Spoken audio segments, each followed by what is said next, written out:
Hola, ¿qué tal amigos, hermanos? ¿Cómo están? Espero que estén bien. En este video encontrará los comentarios subrayados, explicados paso a paso del estudio de este fin de semana, 9 al 10 de diciembre del año en curso. El tema es ¿qué lecciones nos enseñan las dos cartas de Pedro? Bueno, son varias lecciones. En este artículo veremos algunas de ellas. El texto que preside este artículo es 2 de Pedro 1:12. Tengo la intención de recordarles siempre estas cosas. Vamos a ver algunas, no todas, las lecciones que nos enseñan las cartas de Pedro, cómo éstas nos ayudan, incluso a los ancianos de la congregación. Pasemos a continuación al párrafo 1 con la pregunta ¿qué encargo le dio Jehová al apóstol Pedro poco antes de su muerte? Respuesta. Dios lo inspiró para que escribiera dos cartas, los libros bíblicos de Primera y Segunda de Pedro. El apóstol quería que estas cartas siguieran ayudando a los cristianos después de que muriera. Tenemos aquí la primera respuesta. Pasamos a la segunda pregunta. ¿Por qué fueron muy oportunas las cartas de Pedro? Porque en ese momento los cristianos estaban siendo sacudidos, angustiados por diversas pruebas. Sí, había de todo, había apostasía, había, entre comillas, falsos hermanos, cristianos supuestamente infiltrados en las congregaciones que promovían falsas enseñanzas, promovían la inmoralidad desde adentro como pecados secretos, y algo muy hostil era la persecución del Imperio Romano que aborrecía a los cristianos. Se acercaba el fin, sí, de una época de todas las cosas, ya que Jerusalén pronto sería destruida, así como el templo, el segundo templo que hasta el día de hoy permanece como está. No existe un tercer templo. Se habla de que a lo mejor harán un tercer templo, pero hasta estos días permanece destruido. Tenemos entonces la segunda respuesta. Pasemos al párrafo 3. Tenemos otra pregunta que dice, ¿por qué debemos estudiar las cartas de Pedro? Porque nosotros también vivimos en un mundo que promueve la impureza moral. Pasamos por dificultades que pueden hacer cuesta arriba nuestro servicio. Incluso adentro hay personas infiltradas que pueden promover, incitar a otros a vivir una doble vida de pecado oculto, y estamos hablando de pecado grave oculto. Entonces no es algo nuevo, esto pasó en el primer siglo y hoy no es la excepción, ni mucho menos. Claro que esas son cosas que a muchos no prefieren no hablar, que quede así, nada más. Sin embargo, es bueno saberlo y cuidarnos mucho. También sabemos que viene la gran tribulación, así que estas cartas nos enseñan bastante también para mantenernos a la expectativa del día de Jehová, aunque no está de más decir que nosotros, nuestro motivo de mantenernos fieles no debe ser una fecha. No estamos pendientes de un año, de una fecha, como si entonces no viene en nuestra vida el fin, entonces ya no vamos a ser fieles. No. Entonces, el fin vendrá cuando Jehová lo disponga. Nosotros no sabemos el día exacto. Nuestro trabajo es mantenernos fieles a Jehová. Bien, ahora pasemos al párrafo 4 con el subtema mantenerse a la expectativa. ¿Qué podría debilitar nuestra fe? Pregunta 4. Respuesta. Las dudas. Hay personas que están en contra de nosotros como religión, como organización, por nuestras doctrinas o enseñanzas, y se burlan y dicen, y seguimos esperando un fin que nunca vendrá. Como dice 2 de Pedro 3:4, todo permanece igual desde siempre. Y solo nosotros creemos que viene un Armagedón. Dice la Biblia que esta es una profecía, que aparezcan personas burlándose es parte de una profecía. Porque la Biblia habla de dos fines, el fin del sistema y también el fin individual de nuestra existencia en este plano físico. Así que son dos fines y el poner atención a estas personas que se burlan podría debilitar nuestra fe. Incluso, eh, aquí menciona, llevamos muchos años anunciando con entusiasmo el fin, incluso en algunas veces se dieron fechas. Sí, es algo que sí pasó, no, yo no estoy negando que eso no pasó, eso sí pasó, y esto hizo tropezar a muchos hermanos, porque algunos por interés, ¿sí?, estaban también sirviendo, y como no vino, entonces se salieron, porque decepcionados, su fe no estaba puesta con los motivos correctos, y eso también, no vamos a decir que está bien, pero eh, hace también motivos de críticas de personas que se burlan. Vamos ahora a lo que es el párrafo 5. Respondamos la pregunta que dice, que nos ayudará a esperar con paciencia el fin. Podemos recordar cómo ve Jehová el tiempo. Sí, él dijo, el apóstol Pedro en su carta, segunda carta de Pedro 3, 8 y 9, dijo que para Jehová un día son como 1000 años y 1000 años como un día. Quiere decir que desde que nuestro Señor Jesucristo se fue hace 2000 años, apenas han pasado 2 días para Jehová. Y si esto lo sumamos con la época antes de la era común o antes de Cristo, ¿sí?, estamos hablando que casi se han completado, si no es que ya, los 6000 años o 6 días.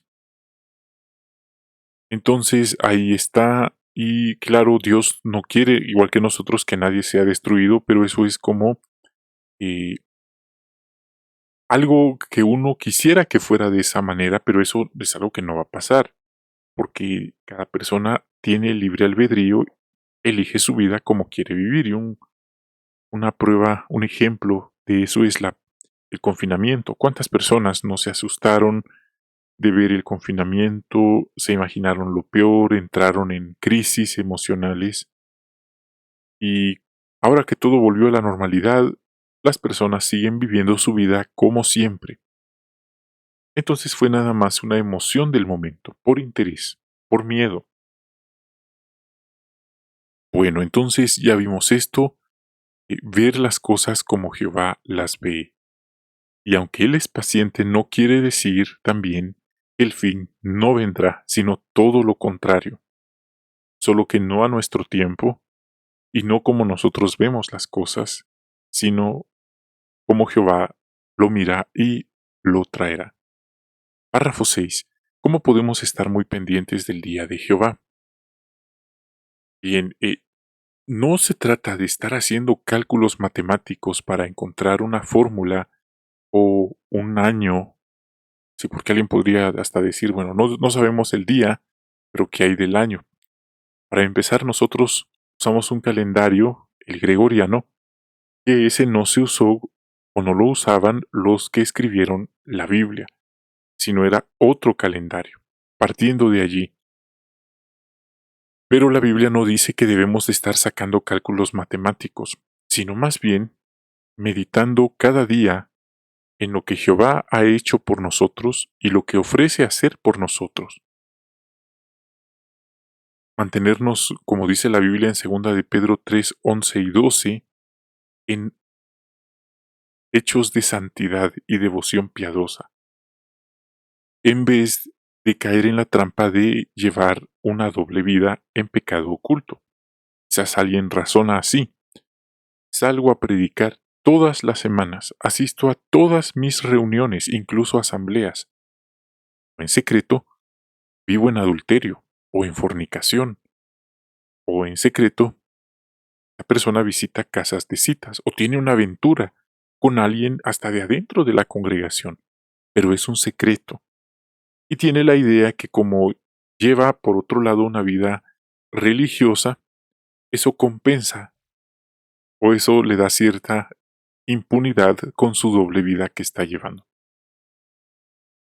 Es totalmente antibíblico.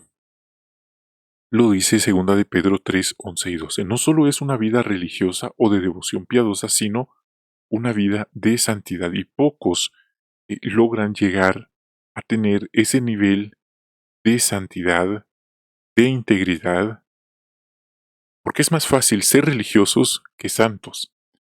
Hay gente muy religiosa, pero no vive en integridad o en santidad.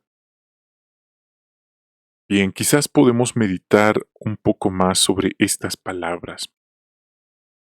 Entonces,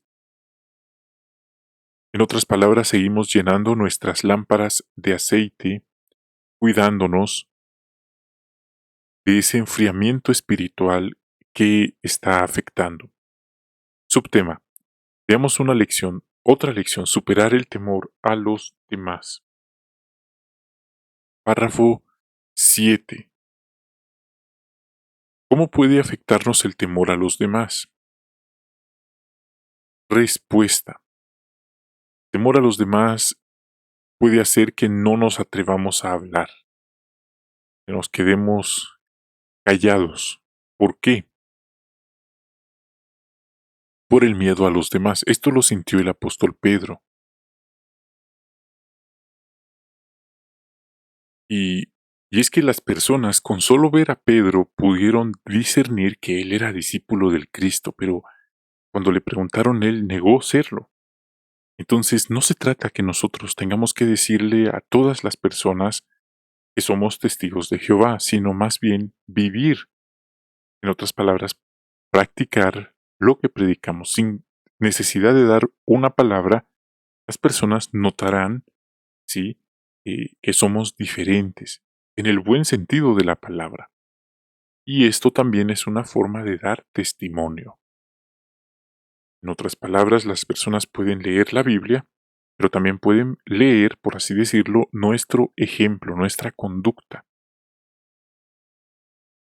Bien, es un proceso y aquí habla de predicar en el trabajo, en el empleo. Sin embargo, debemos recordar que eh, en el trabajo, no en horario laboral, porque eso sería un pésimo testimonio que en vez de trabajar nos pongamos a predicar. No nos están pagando para predicar, sino para trabajar. Párrafo 8. ¿Qué nos ayudará a superar el temor a los demás? Primera de Pedro 3:15 habla de santificar al Cristo como Señor en nuestros corazones. Sí, hay hermanos que han observado esto. En la cristiandad se habla solo de Cristo, pero en la organización algunos hermanos se han ido al extremo de hablar solo de Jehová y excluyen, ocurre un cruce. En la cristiandad excluyen al Padre y algunos hermanos excluyen al Hijo, Padre.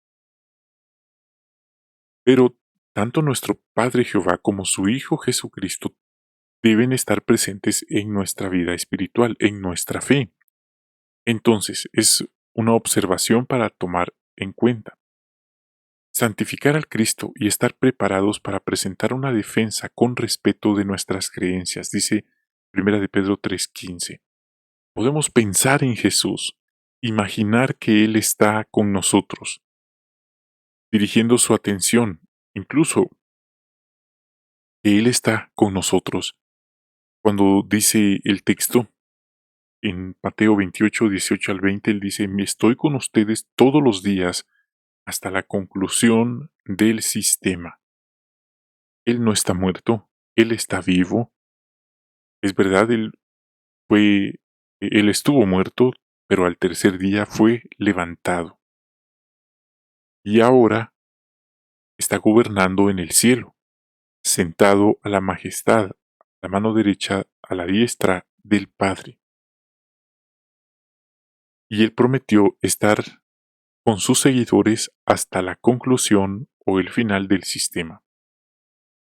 Asimismo, él dijo que donde estén dos o tres reunidos en su nombre, él estaría allí. Así que es importante recordarnos esto, especialmente si estamos solos en el ministerio o no hay mucha participación donde estamos. Recordar esto puede ayudarnos. También algo que podemos hacer es estar siempre listos. Y si no estamos listos, ¿qué estamos esperando para empezar a alistarnos, a prepararnos? Pensar en qué podríamos hacer o decir. Y sin duda, eh,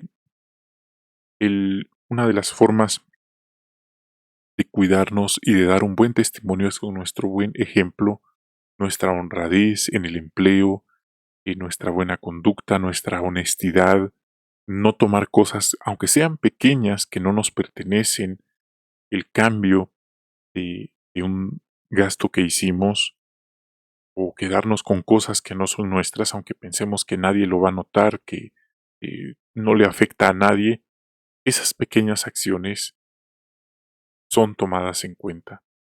Y no porque muchos lo hacen significa que esté bien hacerlo. Sientan amor intenso. Párrafo 9. ¿En qué ocasión no demostró amor Pedro? Bueno, no estamos diciendo que nosotros lo haríamos mejor. El ejemplo que estamos viendo aquí, que la Biblia no lo esconde, se repite en nuestros días de muchas maneras. Recuerde, Pedro no era una persona que empezando estaba, él era un cristiano ungido, genuino, legítimo. No era algo que a él se le ocurrió, que tal vez sintió y que si era un letargo o algo así. Era una unción. Si a ellos les preguntaban, ¿cómo saben ustedes que son ungidos? Ellos no contestaban como, no pregunten eso. Ellos podían dar fe de las credenciales de cómo recibieron el llamamiento. En otras palabras, fue en el Pentecostés del año 33. Fue algo legítimo. No fue algo que sintieron, que se imaginaron. No, había pruebas legítimas. Y era también miembro del cuerpo gobernante, según se ha dicho en los últimos años. Entonces, también no tuvo esta cortesía de sentarse a comer con los cristianos, que eran gentiles. Aunque podía hacerlo, ya no había una regla o ley que dijera que no, pero dice que actuó en una simulación. Ahora la versión revisada dice hipocresía, es decir, doble cara.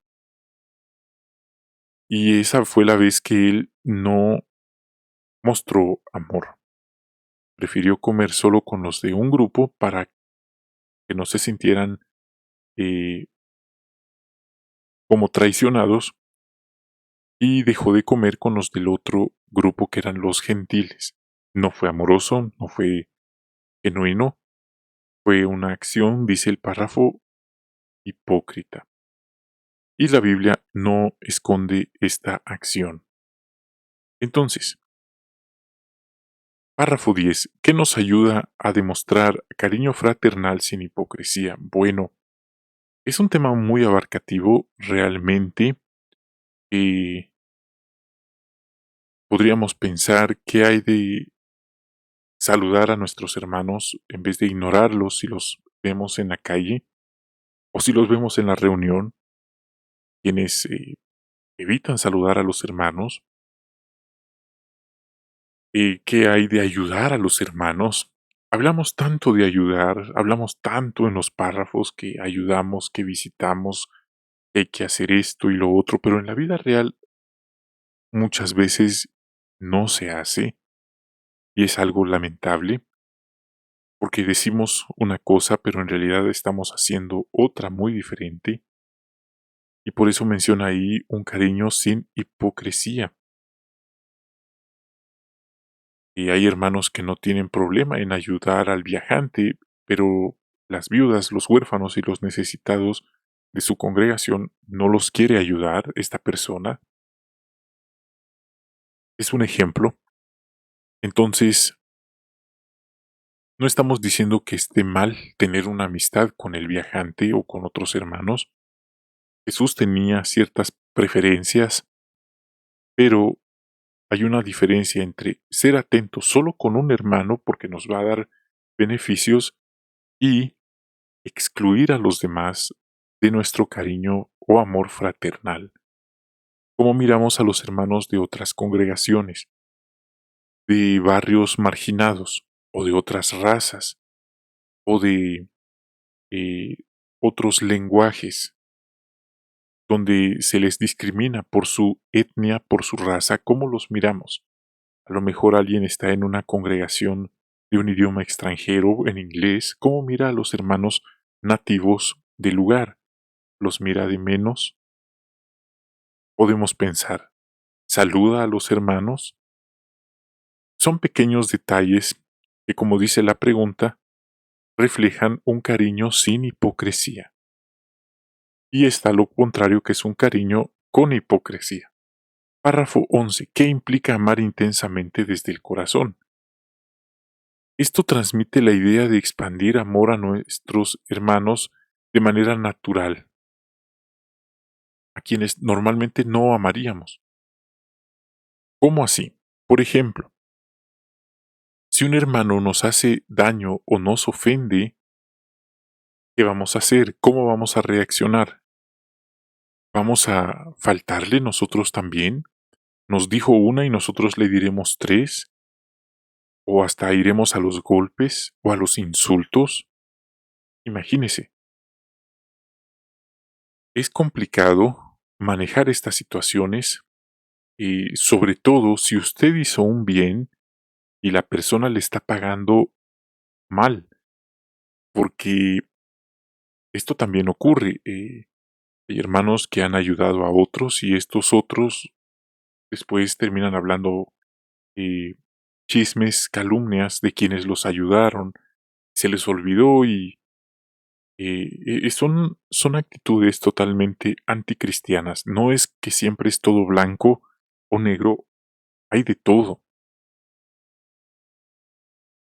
Aquí habla el texto de Primera de Pedro 3:9, que es la carta que le escribió, no devolver mal por mal ni insulto por insulto, sino devolver una bendición. Ser amable, considerado, con quienes nos hacen un daño, menciona el párrafo. Párrafo 12, parte A. Si sentimos amor intenso por los hermanos, ¿qué más haremos?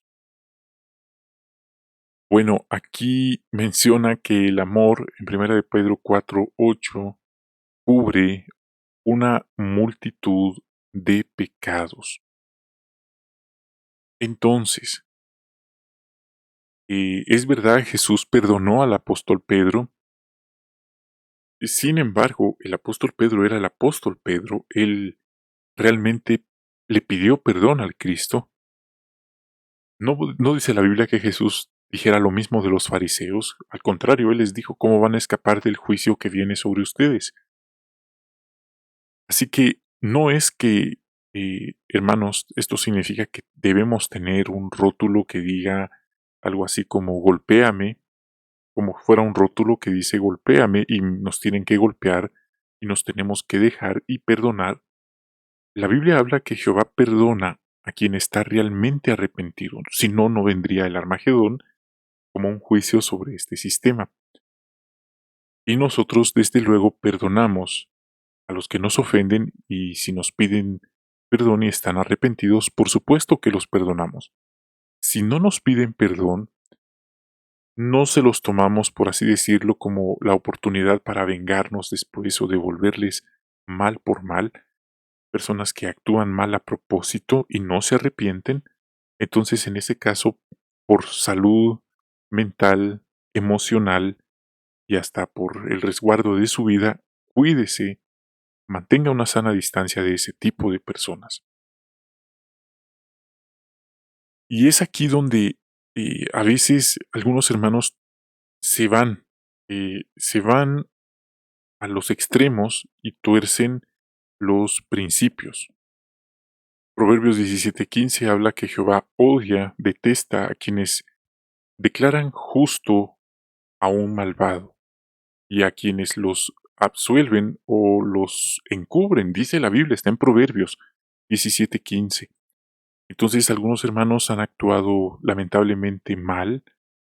No estoy hablando de ofensas leves como me vio feo, no me saludó, me ignoró. Son ofensas y no están bien.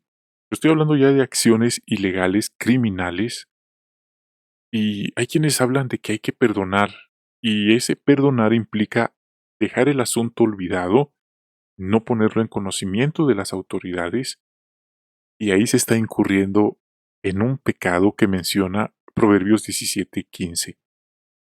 Sí, absolver o perdonar a alguien malvado y darle un juicio a quien es inocente. Jehová detesta y aborrece esa acción. Entonces es un tema complejo, no se trata nada más de decir sí, hay que perdonar a todos y ahí quedó todo, sino de analizar y cuidarnos. Muy importante. Aquí se menciona un video. eh, Hermanos, si quiero decir esto, si sentimos amor intenso por los hermanos, ¿qué más haremos? Una respuesta que va más allá de las líneas es no hacerlos sufrir. Evitaremos hacerlos sufrir, evitaremos lastimarlos, evitaremos darles motivos para que ellos se sientan mal o para que tengan que perdonarnos, si sentimos amor intenso por los hermanos. Ahora, ¿qué nos motiva a hacer el video Cuidemos nuestra valiosa unidad? Bien, este video nos anima bastante a cuidar nuestras relaciones interpersonales con nuestros hermanos. A veces trabajar con hermanos puede ser la peor experiencia de nuestras vidas. Ahí se mencionó cómo hay hermanos que tienen una actitud muy mandona, que quieren mandar, y no es que esté mal mandar, pero la forma en la que alguien se desenvuelve, eh, como muchos supervisores en muchos trabajos, lo hacen de una manera tirana, de una manera malvada, y lamentablemente esto se menciona en el video y dañó la relación de los hermanos. Otra hermana, por hacerle un favor a otra hermana de conseguirle un empleo, también empezó a actuar así, y a la otra hermana la despidieron. No se menciona si fue por culpa de la otra hermana que ella le hizo el favor, así que debemos tener mucho cuidado. Y ¿verdad? Hay que perdonar y ahí menciona tomar acciones con prontitud, no dejar que pase mucho tiempo. Sin embargo, hay veces que hay hermanos que aunque se les pida perdón o se les aborde para hacer las paces, no están dispuestos a hacerlo. Y que la vida real no siempre es como se observa en un video. Esto es un comentario siendo realistas, pero Jehová conoce nuestro corazón y Él sabe entonces cuando alguien actuó por imperfección o por maldad. Esa es otra excusa que algunos hermanos ponen, es que somos imperfectos y es importante aprender a diferenciar, a discernir cuando alguien es imperfecto, que todos lo somos, pero cuando alguien está actuando con pecado. Mire, si se tratara nada más que somos imperfectos y por eso hay que perdonar cualquier cosa que esté mal, entonces ¿qué sentido tendría que Jehová nos diga en la Biblia, en 1 Corintios 6, 9 al 10, por ejemplo, una lista de pecados graves? Si podríamos decirle a Dios, Dios, soy imperfecto, por eso cometo esos pecados graves, igual tienes que perdonarme porque soy imperfecto. No funciona así. Eso es querernos pasar de listos con Dios. Y por supuesto que Dios conoce nuestro corazón y no nos pasaremos, nadie se va a burlar de Dios. Pero hay quienes al ver que no pueden pasarse de listos con Dios, intentan pasarse de listos con los hermanos y les dicen, cualquier ofensa que yo cometí, recuerde, soy imperfecto, tiene que perdonarme y aguantarme. Completamente anticristiano, antibíblico ese concepto. Una cosa es la imperfección y otra cosa es actuar por maldad. Los fariseos eran imperfectos, pero lo que le hicieron al Cristo, ¿fue por imperfección o fue porque lo odiaban? Caín y Abel. ¿Caín era imperfecto? Claro que sí, pero ¿mató a su hermano por imperfección o por maldad, por envidia, por celos?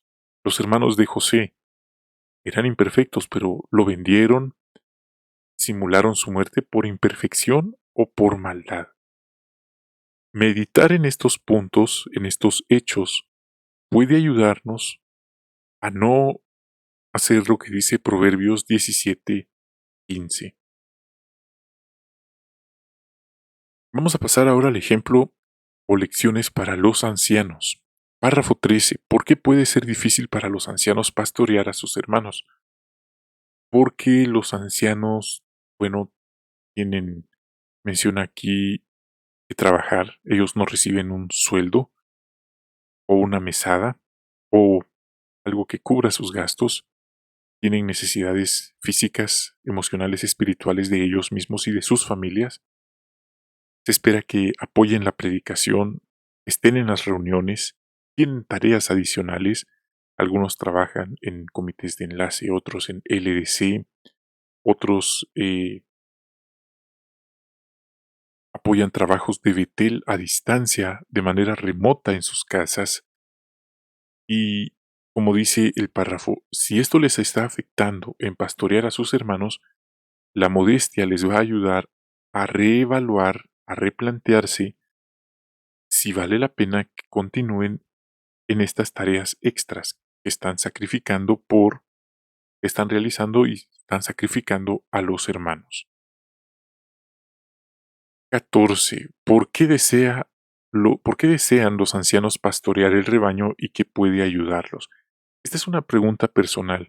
Si se le preguntara a cada anciano, ¿realmente usted desea pastorear a sus ovejas? No estamos hablando de dar discursos en las asambleas, dar discursos en la congregación y ser vistos y que los demás lo admiren porque es el anciano. No, eso no es pastorear. Eso es ego. Eso es querer ser visto. Estamos hablando de ayudar a una ovejita, ayudarla emocionalmente, espiritualmente, incluso materialmente, y que esa ayuda va a quedar entre usted y Jehová. ¿Realmente desea hacer eso? Bueno, no puedo hablar por los demás.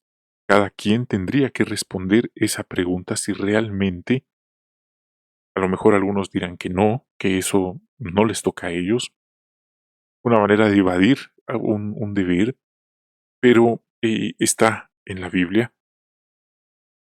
Entonces, recordar, hermanos, que pastorear al rebaño de Dios está en la carta de Pedro 5:1 al 4 y que es algo que Jehová espera, Jesucristo espera también que hagan con sus ovejas. Y puede ser difícil porque a veces están cansados u ocupados. Entonces, aquí menciona algo interesante. Tal vez los hermanos estén pasando problemas que no tienen solución, pero recuerde, Jesucristo, el pastor principal, puede hacer por ellos más de lo que nosotros podemos hacer, tanto ahora como en el nuevo mundo. Entonces ahí está. Vamos ahora al 15. ¿Qué hace un anciano para pastorear al rebaño? Bueno, él cuenta, hablando de la pandemia, que él y los demás hermanos del cuerpo de ancianos se dieron cuenta que era necesario mantenerse en contacto con los publicadores cada semana.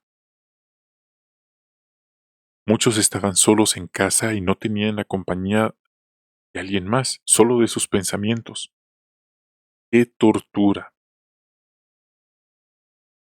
Y cuando alguien tiene problemas, el hermano lo escucha con atención para saber exactamente lo que necesita y lo que le preocupa. Entonces busca algo para ayudarlo, quizás algún video de nuestra página web. Y esto le ha dado resultados positivos. Si tenemos ancianos como este hermano, es importante valorarlos, apreciarlos y no dar por sentado el trabajo que ellos realizan. Una de las peores acciones que alguien puede hacer es empezar a hablar mal de un anciano que lo ha ayudado. A lo mejor en la pandemia lo ayudó y ahora esta persona está hablando mal de su anciano. Es algo también que Jehová está observando y él detesta cuando alguien murmura y paga mal por bien a quien le ayudó. Dejemos que Jehová termine nuestro entrenamiento. Párrafo 16. ¿De qué maneras podríamos poner en práctica lo que hemos aprendido en las cartas de Pedro? Bien, todos podemos mejorar, todos. Entonces podríamos, hermanos, pensar en la manera en que nosotros tratamos a los demás. Cómo tratamos a nuestra esposa, a nuestro cónyuge, a nuestros hijos o a nuestros padres. Cómo tratamos a nuestra familia, cómo les hablamos. Es una muy buena pregunta. Partiendo de allí, si es anciano, ¿cómo pastorea sus ovejas? ¿Está dispuesto a cuidarlas, a ayudarlas? Si vemos que debemos mejorar, no nos desanimemos, al contrario, miremoslo como una oportunidad de mejorar. 17. ¿Qué premio recibiremos si perseveramos y dejamos que Jehová nos entrene? Bueno, hoy, corto plazo, recibiremos paz, esperanza, paz mental en medio del caos que impera en este sistema y también la salvación. Para algunos va a ser en el cielo un grupo de 144,000 legítimos que están en la Biblia, que hasta el momento todavía no se han completado. Esa profecía también está pendiente de realizarse, de cumplirse a plenitud, y por eso dice la Biblia que en nuestros días muchos parecerían diciendo que eran el Cristo o ungido, porque Cristo quiere decir ungido, así que hoy cualquiera puede decir que es ungido, pero Jehová conoce a los que le pertenecen, y Él les dará su galardón, su recompensa celestial, y a otros también su salvación, su recompensa terrenal. Así que eso es lo que Jehová promete, la salvación del alma. Bien, hermanos, este fue nuestro estudio guiado, explicado de este fin de semana. Así que muchas gracias por acompañarnos. Quiero invitarlos a compartir este video y les agradezco muchísimo sus comentarios que nos animan y es un deleite poder leerlos y aprender de ustedes también. Bendiciones de Jehová para ustedes, sus queridas familias. Esperamos saludarnos en una próxima oportunidad. Agape.